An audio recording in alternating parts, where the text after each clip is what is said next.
Hi there! Welcome to the Gardens and Graveyard channel. My name is Charisma, and today we're meeting down in the lower garden, which is about to become the poison garden, and we're going to work a little bit more. We've been slowly chipping away at different small projects, getting the bones of this garden ready to become what it is becoming. And so that has looked mostly like removing plants that don't belong in the garden anymore and moving them to other parts of the garden because I still love the plants.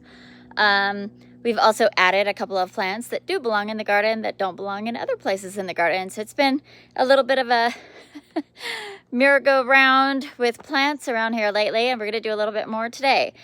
Today we are going to be removing some ground covers and moving them into a different part of the garden.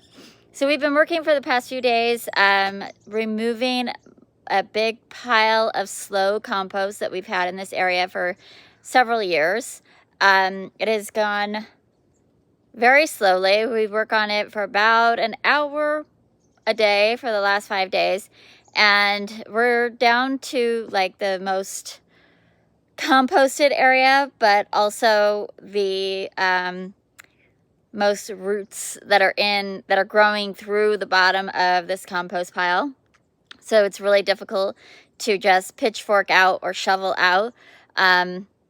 So it's been a process, and I just kind of needed a break from that work, and I wanted to just see something actually happen in here. As you may know, I posted about this on Monday that I injured my eye. Actually, while I was helping move some of this compost, I noticed that there was a blackberry vine hanging off of a branch behind our compost pile, and I pulled the vine and a branch snapped and flung into my eye and scratched my cornea in 2 places. So from this point on, I got myself a cute pair of safety glasses. They've got like little wings on them and on the top, and they're pretty close to my face, and they look a lot cuter than the standard typical safety glasses that you get to like run a chainsaw or something, which are the kind that I've always had, and I'm less inclined to wear those. These also breathe really well. They're not fogging up. They're really comfortable on my face.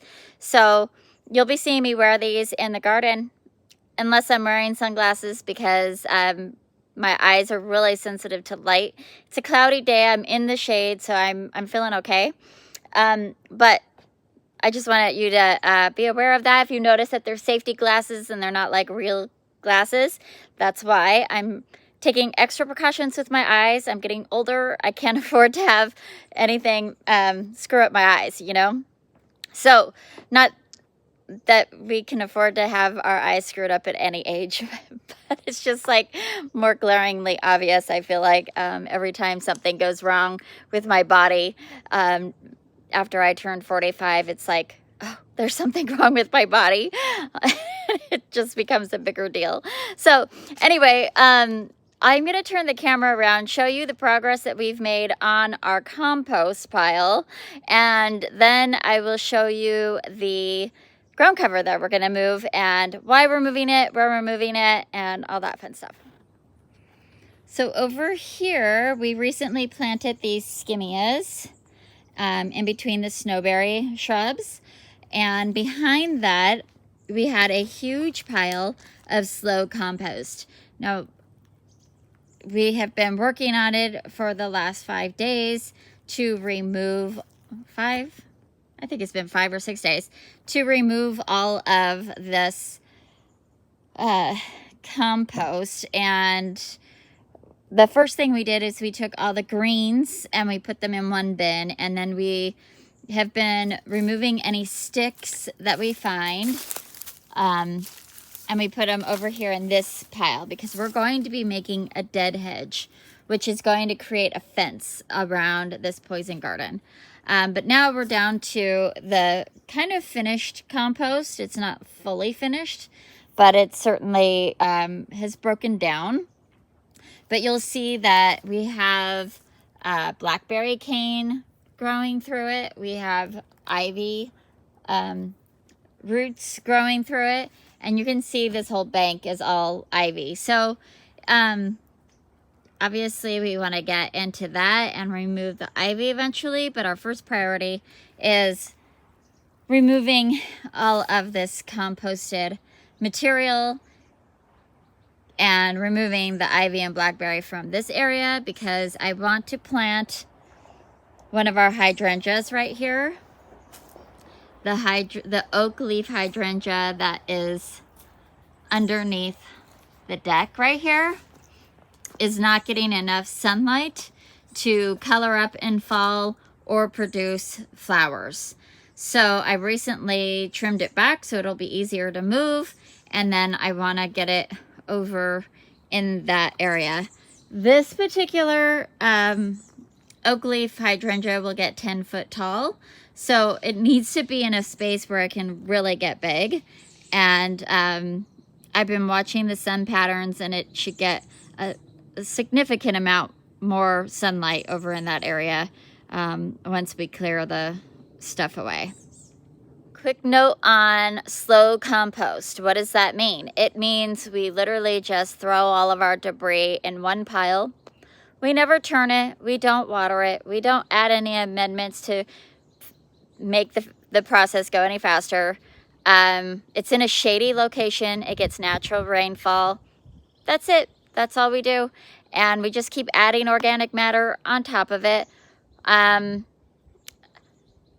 I'm not super careful about what weeds go in there because we have weeds everywhere. I guess I don't put anything that... I'm trying to think of something we don't put in there. I really don't. I can't think of anything right off the top of my head that we don't throw in our compost pile. We are being a little bit more diligent now about morning glory, which is bindweed, not the pretty morning glory, the bindweed, and blackberry and ivy.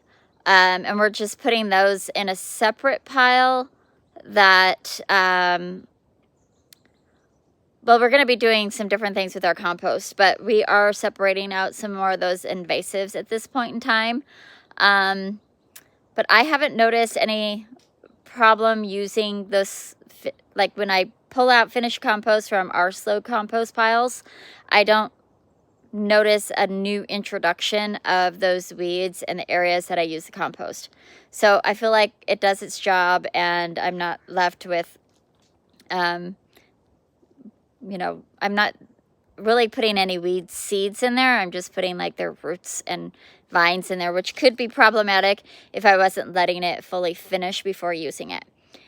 Anyway, I just wanted to give you a little note on slow composting. When I mentioned that, that's what I'm talking about. All right, let's talk about this ground cover that we're going to be moving. We're going to move two different kinds. They're the same type of ground cover. They're just two different varieties. So these are Saxifraga, and this one is a solid form. It has these, this is a spent bloom. Let's see if I can show the bloom very well. It gets these little frilly white flowers on these tall bloom stalks that stand about 10 to 12 inches off of the little rosettes. These are super easy to propagate if you just have one. You see how they're kind of like clumping out. If I just take this one, strip off the lower leaves,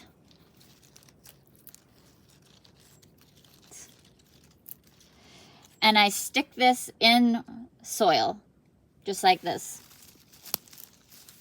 Oh. Oops. That will create roots and produce a flower next spring. They also do, you know, start spreading like this. and then each little rosette will send down some roots and create like this beautiful carpet. So we've got the solid green variety, and then I also have, and it's all through here, but I also have the variegated variety, like that. And it is all mixed in here right now with sweet woodruff, which is this right here, and heuchera, which is this here. Today, my plan is just to remove the Saxifraga. And what I want to do is move it into what is now being called Fantasy Trails, because it used to be our mermaid garden because the path is shaped like a mermaid body. But we're adding fairies and dragons and all the fun fantasy creatures. So this has been a work in progress. I'm slowly filling in these beds, and I have been noticing that this bed in particular is very, very shady. It's very hard to get anything to grow over here. So those Saxifraga ground covers do really well in full shade, and they don't bloom quite as prolifically, but that's okay. I just like their form. So I'm going to do a big drift of one variety in one place and another variety in another place, and then we'll slowly let them kind of creep towards each other. And my idea here is, I think they look a little bit like sea urchins or sea anemones, and so having this carpet in the mermaid garden will kind of look like under the sea. I was really trying to reserve all the plants that were going to go in this garden to be to have names that are related to the ocean, but it has been really difficult because they have to survive in deep shade or dappled shade, depending on which side of the garden it's in, and then also have an ocean name. It's just like, so I'm stretching a little bit more. It needs to have a fantastical name, or it needs to look like something that might live under the sea. So I think the Saxifraga has that like sea urchin quality. And then we will also be removing all of the heuchera in this part of the shade garden here. And their common name is coral bells. So we'll just be kind of nodding to the coral of the ocean and the bells, the little tiny bells that fairies might want to use.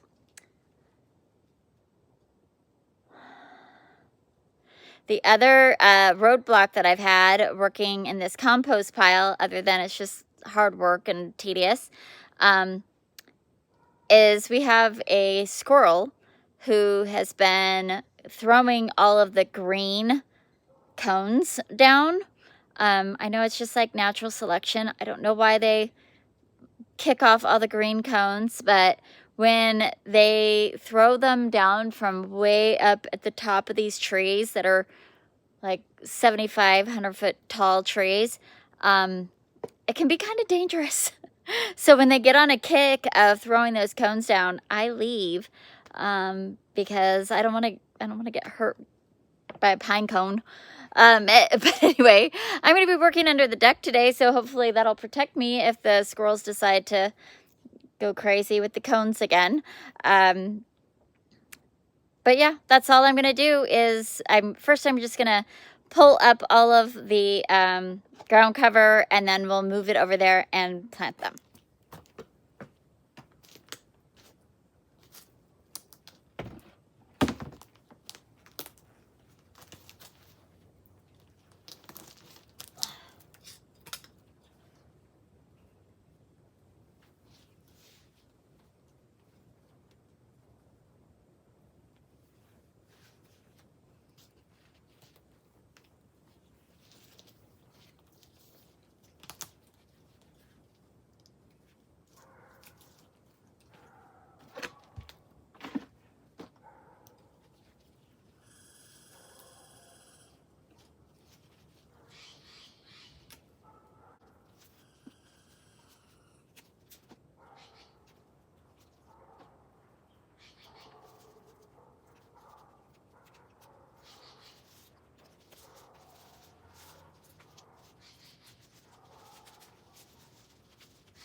right, here is the solids, the solid grains.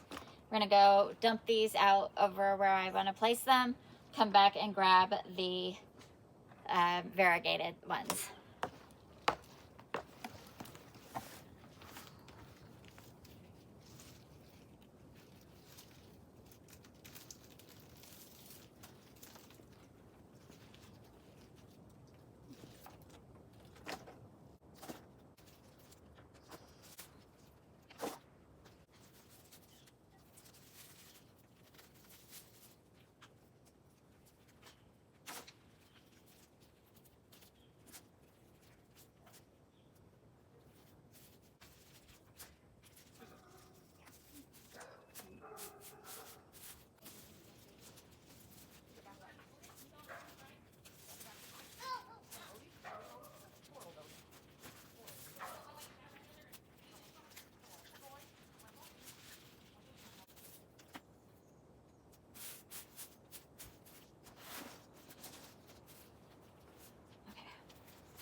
All right, mostly variegated in this bucket.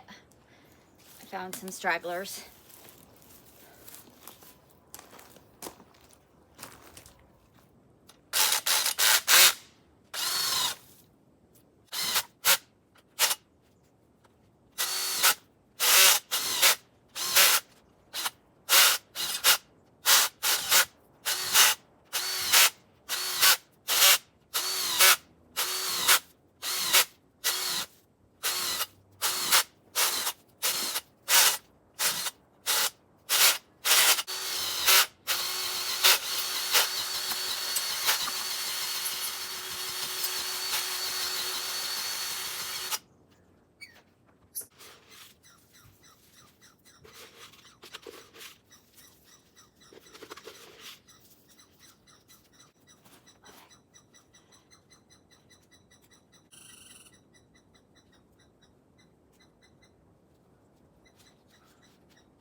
little bit harder to see now that the sun is touching it for the first time today.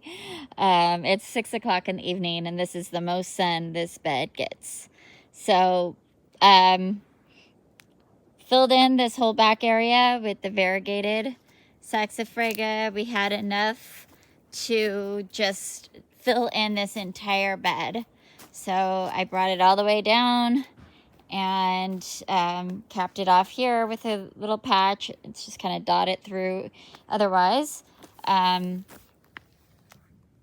But yeah, that's going to be great. It's going to create a thick mat, and it'll just be a nice bright moment in the shade garden. I love a variegated plant in the shade garden because it really shines and brings some light into the darkness, which is really fun.